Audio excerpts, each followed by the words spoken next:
Alright, listen up. If you're tired of being a puppet to your own emotions, of feeling exposed and vulnerable when life throws its worst at you, then this is for you. We're talking about a transformation, not just a minor tweak. We're diving deep into the Machiavellian playbook, not to become villains, but to forge an emotional fortress within ourselves. This isn't about suppressing feelings. It's about mastering them, about wielding them with the precision of a surgeon and the force of a general. If you want to stop reacting and start orchestrating, hit that subscribe button right now. You won't regret it. Let me tell you about Alex. Alex was a good guy, a smart guy, but he was a raw nerve. Every slight, every setback, every casual dismissal hit him like a physical blow. I remember him after a particularly brutal performance review. His chief, a cold, calculating type, had dissected his project with surgical precision, highlighting every flaw, every misstep. Alex, usually so composed, felt his face flush, his hands tremble. He stammered, tried to defend himself, but the words caught in his throat.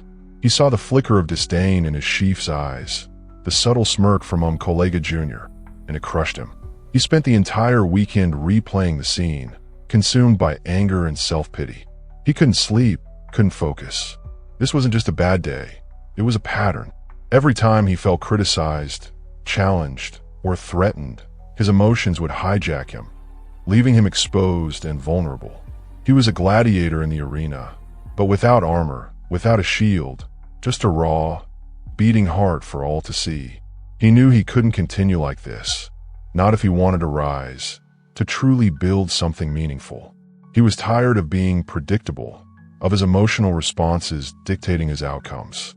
He was ready for a radical shift, a complete overhaul of his inner operating system.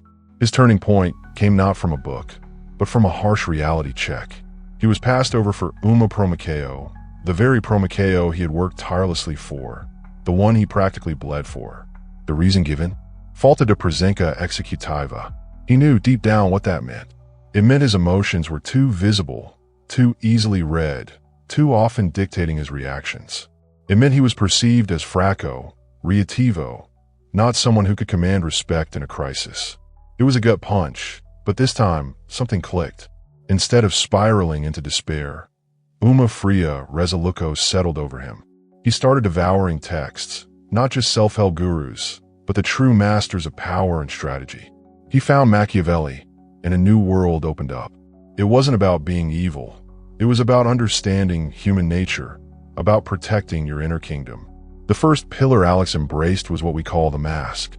Machiavelli famously wrote, "It is necessary for a prince wishing to hold his own to know how to do wrong, and to make use of it or not as necessity requires." For us, this translates to, never show what you truly feel in public. Vulnerability isn't a strength in every context. Sometimes, it's blood in the water for sharks. Alex learned this the hard way. He used to wear his heart on his sleeve, believing in radical honesty. But in the corporate jungle, that honesty was weaponized against him. Now he practiced a stoic neutrality. When his chief delivered another critique, Alex would listen, nod calmly, his expression unreadable. Inside, the old Alex might be screaming, but externally, he was a stone wall. He learned to control his micro-expressions, to breathe deeply, to detach. He understood that his initial emotional reaction was often a primitive, unhelpful one. By putting on a mask, he bought himself time to analyze, to strategize, to respond rather than react. He realized that emotional transparency, while lauded by some, could be a fatal flaw in competitive environments.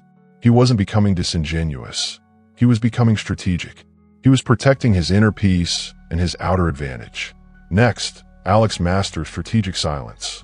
This is about using the absence of words to your advantage, to make others uncomfortable, to reveal their intentions while keeping yours hidden.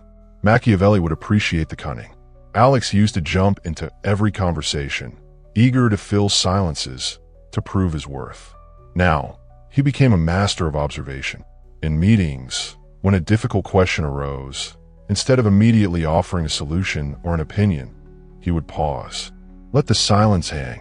Watch as others squirmed, as they rushed to fill the void, often revealing their biases, their weaknesses, or their true agendas. This wasn't about being aloof. It was about creating space for others to expose themselves.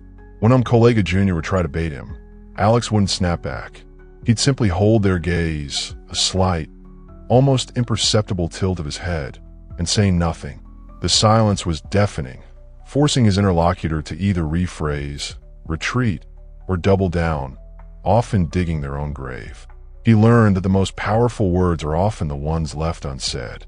This silence became a shield, deflecting attacks, and a sword, cutting through pretense. He was no longer a participant in their emotional games. He was the silent observer, the quiet orchestrator.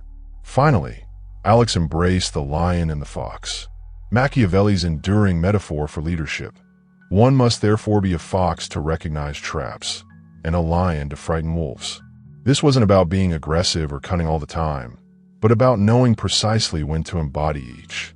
Alex used to be primarily a fox, trying to navigate every situation with diplomacy and cleverness, often being walked over. When he felt threatened, he'd retreat, analyze, and overthink. But he learned that sometimes you need the lion. When a competitor tried to undermine his team's project, instead of a subtle countermove, Alex confronted them directly, firmly, and unequivocally. He wasn't emotional. He was resolute. His voice was steady, his posture unyielding.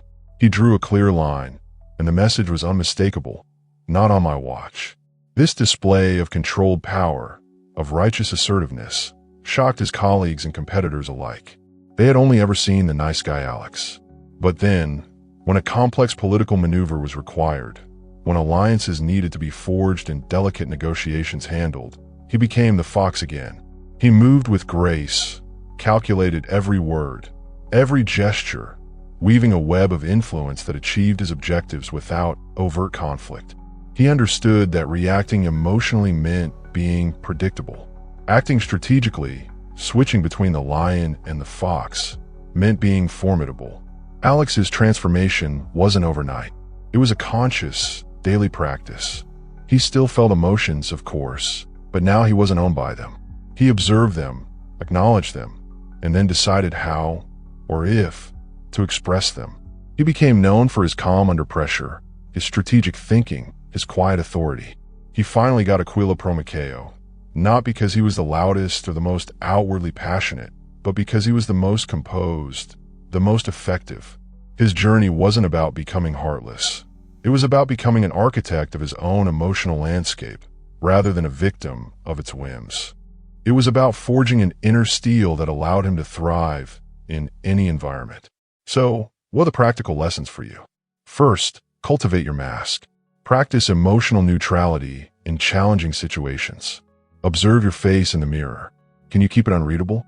Second, embrace strategic silence. Before you speak, ask yourself, is this truly necessary?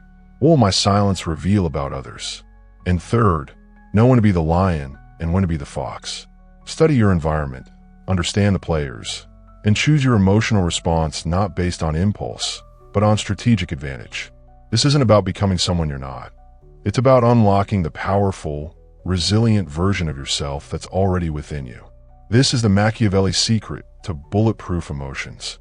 If you're ready to stop being a pawn and start playing the game on your own terms, subscribe to Sovereign Mind now, because your journey to true emotional mastery begins today.